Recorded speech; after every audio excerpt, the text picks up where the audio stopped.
Palit tayo ng bote. Konti lang siya.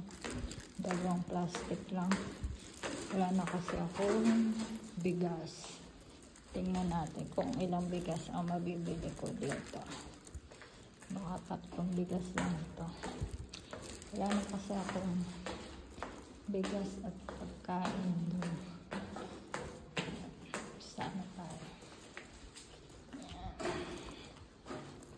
Ang ganda ng araw ngayon.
Tapos dito lalabas yung resibo.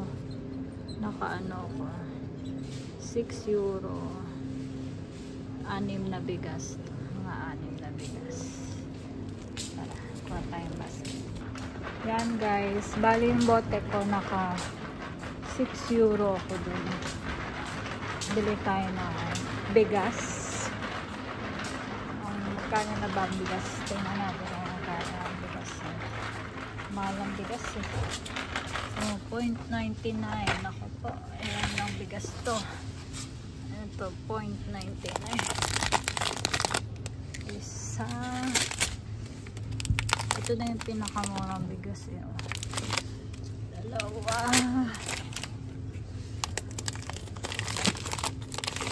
Tatlo. Parang bigas. Tatlo. Kaya lang natin tatlo. May bibilin pa tayo. Yan yung iba. 1.99. 1.45. Jasmine rice 3.45. Ano pa bang bibili natin? Itong mami. Mahal naman ng mami. 3.99. Ayun, bili pala tayong palaman kasi ang dami kong tinapay sa bahay. Oh, wala yung binibili kong masarap. May nabili ako masarap na palaman kasi wala siya dito sa S-Market lang. Sayang. Pwede na siguro. Mahal naman ito. 3.19.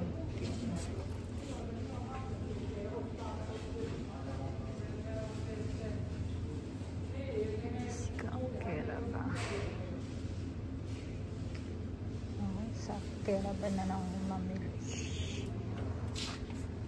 S-Market.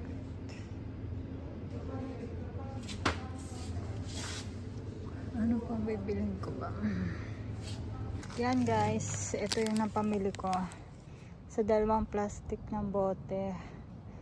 Ayan, ito yung sa bote 6.20. Bali 4 na kilong bigas saka isang palaman. Bali nagbayad lang ako ng 0.75, hindi nagdag ko kasi mahal ng palaman. 2.99. Bali ito yung napamili ko sa dalawang plastic na mga bote. O diba, may bigas na ako. Yan lang guys, nakakuha ulit ako ng bagong bote.